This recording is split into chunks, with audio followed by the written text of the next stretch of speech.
After the Carolina Hurricanes were eliminated by the New York Rangers last night, Rod Brind'Amour was asked about his future in Carolina, and his response was, "We'll see how it shakes out." So today we're going to be asking the big question, what is next for Rod the Bod Brind'Amour? Hey everybody, welcome into Clearing the Benches, your one-stop shop for daily fresh hockey content. If you go ahead and hit your subscribe button right now, every single day we'll bring you in a new hockey video to enjoy.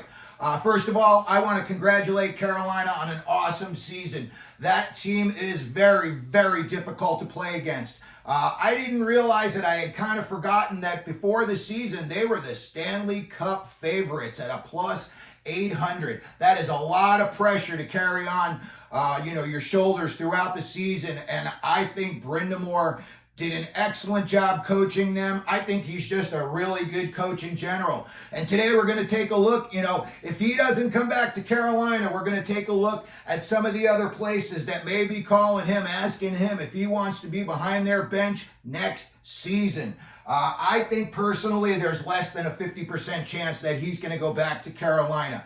He's had a lot of success, but unfortunately for him, in the conference finals, the last 3 times, they were swept all 3 times. And maybe, that management was kind of putting a little extra pressure on him, Stanley Cup or bust. So I'm just going to say I think there's going to be less than a 50% chance he comes back. I think he's kind of run his course down there. He was a player and then the coach. That's a long time to be down there. So we're going to take a look at some other options we think he may have in the very near future.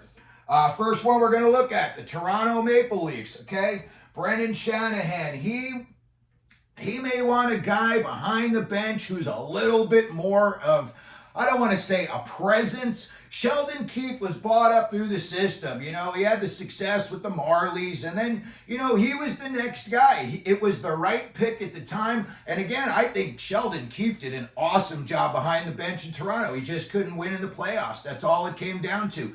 Maybe they want to change the scenery with a little bit more grit, a little bit more girth.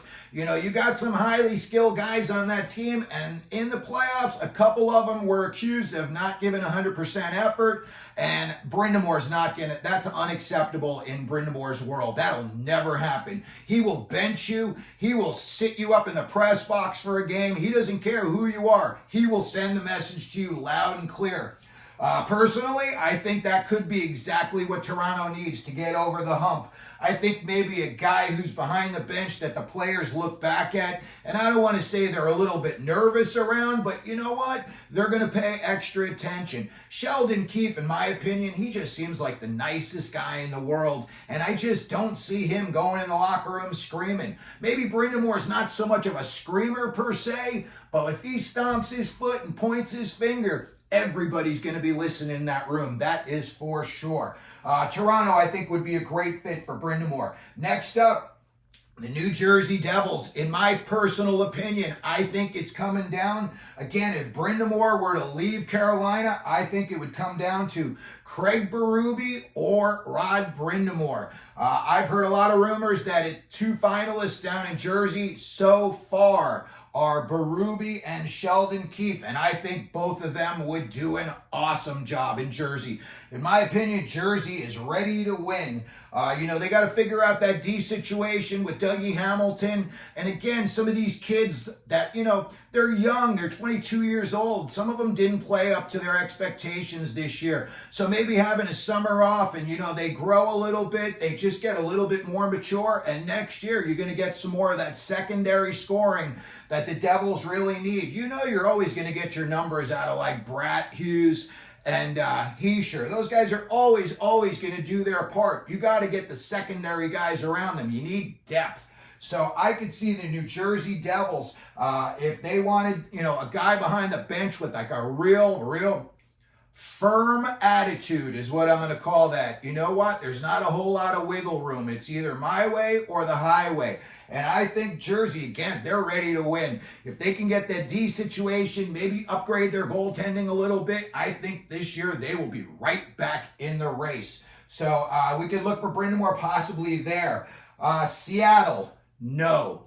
I'm just going to say it right off the bat. Everybody paints a big rosy picture of Ron Francis and Ron Brind'Amour. I looked into it, and apparently back in the day, it was not so rosy after all.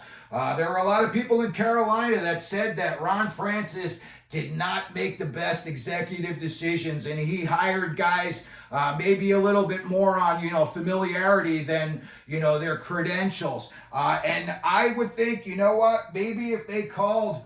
Maybe Brind'Amour still got a little burr in his saddle, but the first time Brind'Amour wanted that Carolina coach, Ron Francis gave it to Bill Peters instead. And even then, Bill Peters had a little bit of a reputation. It hadn't gotten to the point, where he got dismissed in Calgary. But there were still some rumors, that he wasn't the nicest and best person to be around.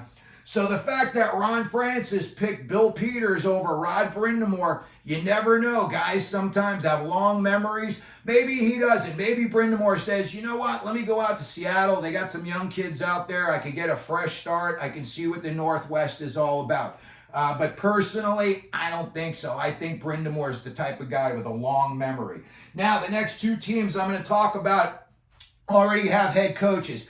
Okay, the first one I'm going to talk about is the Philadelphia Flyers. I still think, and you know what, as time gets closer to the draft, I could be getting proven wrong, but I still think that John Tortorella is going to move up into the front office of the Philadelphia Flyers. And I think if that's the case, they're going to have it already. I would think that they would just bring Berube right back in to be their coach. And I think, they would have it all lined up ahead of time. Hey, Torts, would you want to do this? If he says yes, then they reach out to Berube and say, would you want this job? And, it's kind of putting the band back together. That would be an awesome foursome, some brain power. Berube, Tortorella, Keith Jones, Danny Briere. That would be, I could see the Flyers being on the come real quick. So if Torts were to go up into the front office, and that's a huge if, that's like a less than 50% chance now, I could see that happening. And then next up, we got to see what happens with the Boston Bruins and Jim Montgomery. I personally think if they lost that first series to Toronto, Montgomery would have already been on the coaching carousel. And unfortunately, you know what? He's running up against a buzzsaw again in Florida. And if they were to lose to Florida, I think they would kind of be looking ahead and thinking, you know what? Would they have had a chance against the Rangers? So would this have been the end of the line anyway, as far as Jim Montgomery can take us? So I love Jim Montgomery as a coach. I hope that they keep him there. I hope that the guy can figure out what's going on. With the Bruins, they've had injuries. I don't like their roster so much. Personally, I put a lot of the blame on Don Sweeney and Cam Neely, and you don't hear those guys taking a whole lot of flack from the press. It's always usually guided towards the coaches.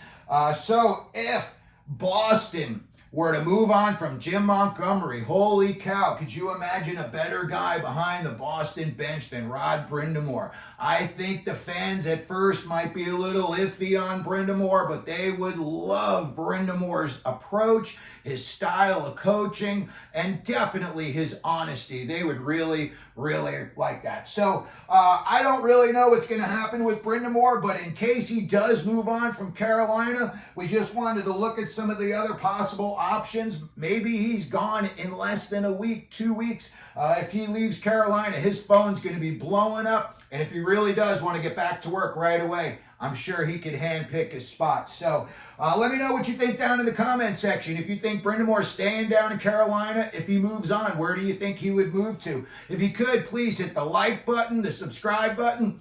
And what do we always do here at Clear the Benches? Let them know you're out there.